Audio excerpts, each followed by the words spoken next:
Hi, this is Ann V. Brady, and I'll be discussing my book, Breck, by Ann V. Brady.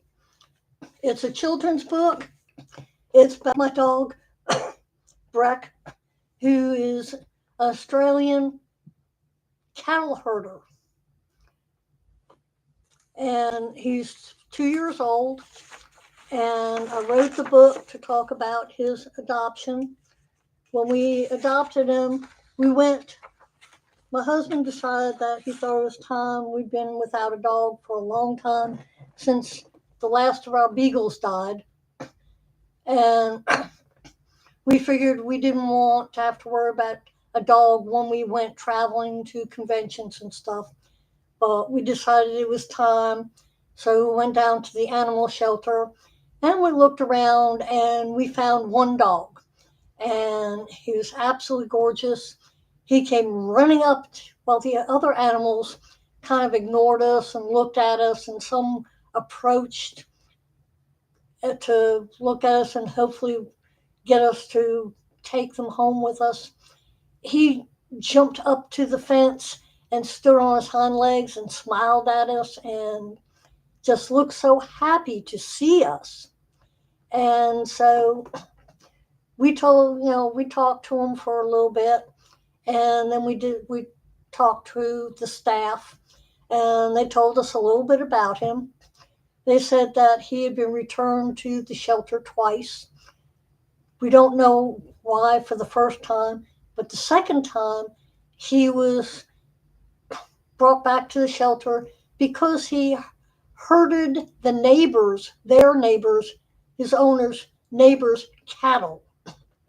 And that proved to be problematic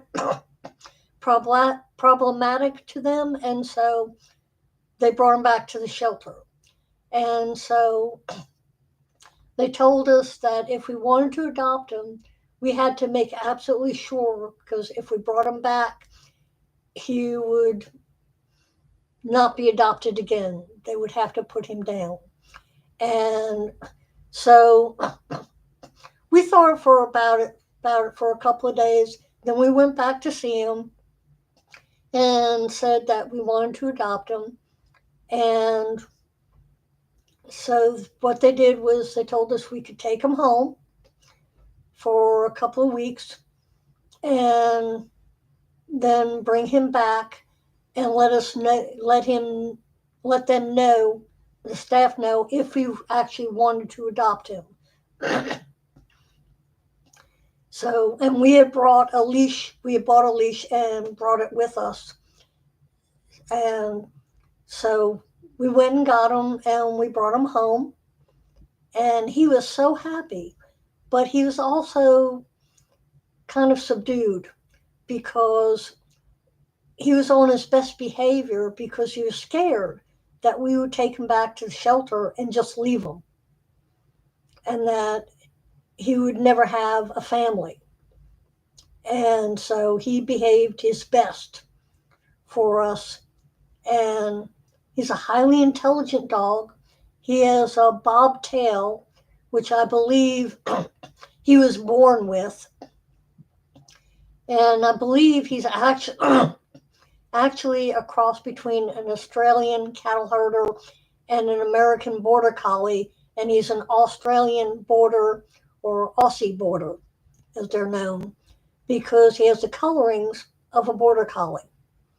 And I'm going to, in the book, I talk about how when he came home with us after we adopted him, and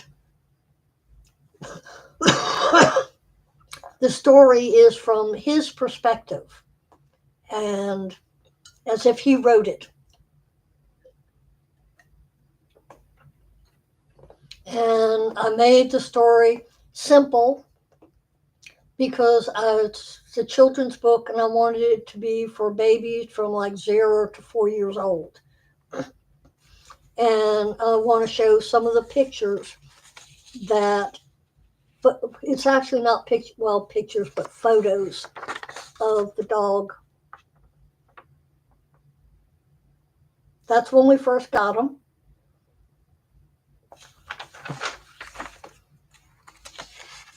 And I tried to make each of the pictures slightly different. So I took a lot of pictures with my phone. And so, as you can see, he's a big dog.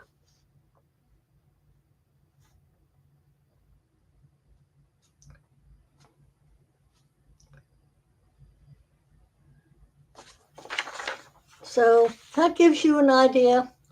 And he is a very smart dog. And he tends to be a very happy dog.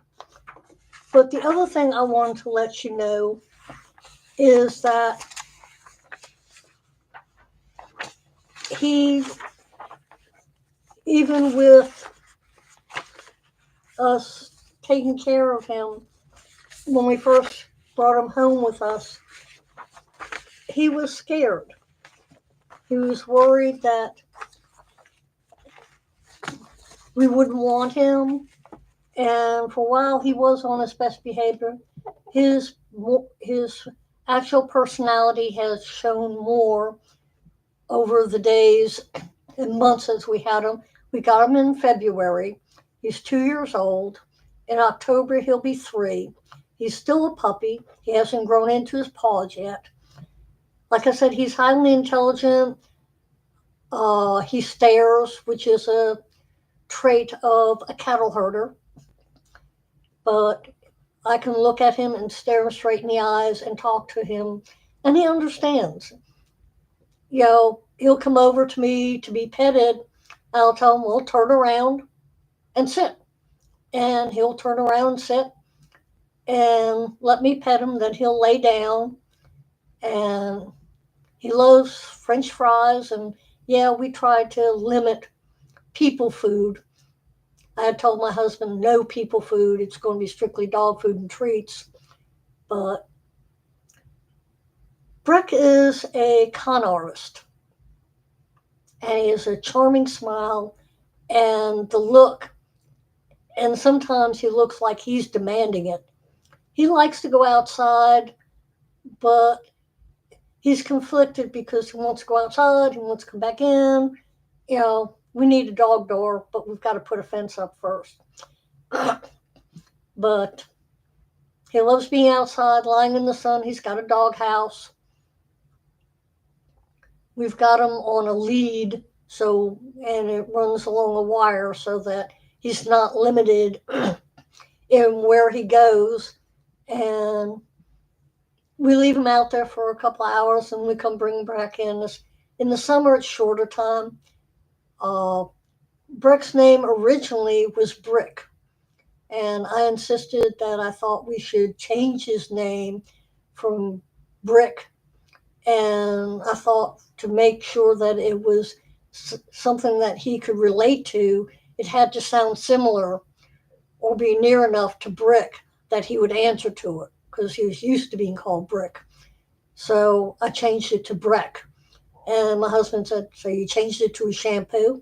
I said, yeah, but it could also be a name. But to me, Brick reminds me of a Jethro Tull song. Some of you may be too young to know who Jethro Tull is. You can look it up on Google or MSN, Microsoft. But he has a song called As Thick as a Brick. In other words, you're stupid. And to me, I associate the name Brick with being told you're stupid.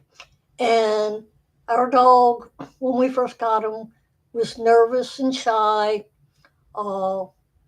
He eventually got his bark. He doesn't bark much, but he can. He whines more, and sometimes he moves his mouth without talking. It looks like he's trying to say something, but anyway, he lacks self-confidence, like he wasn't worthy of love or anything, and sometimes he had nightmares. And so I would pet him and tell him that it was all right and that we love him no matter what. I do correct him when he's wrong, but I also tell him that I love him and pet him and make sure that he knows that he's wanted and that he's a good dog. And he's gotten better. And I've told him that to dream of chasing rabbits and squirrels, and I don't know if he understands that or not, but he seems to understand words and commands pretty well. If I tell him to park it, he'll sit down immediately. So, and he is a good dog. I mean, he's mischievous and sometimes he gets into things. He does have a temper sometimes, and sometimes he broods. He'll go off in a corner and look at you with the death stare if he's mad at you. But it doesn't last long because eventually he'll get over it and then he wants to be petted and told how wonderful he is. But he has a wonderful smile and he's a good dog. And I just thought letting people know about that uh, might spur some people to actually go out and look at adopting pets. But like I said, if you think about it and you go, consider what you want when you go there. You can always change your mind, but you'll be required usually to take the pet with you home for a trial period and then bring them back and tell them whether you actually want to adopt this animal or not. But I hope everybody enjoyed my talk and everybody has a nice day and a great weekend and peace out.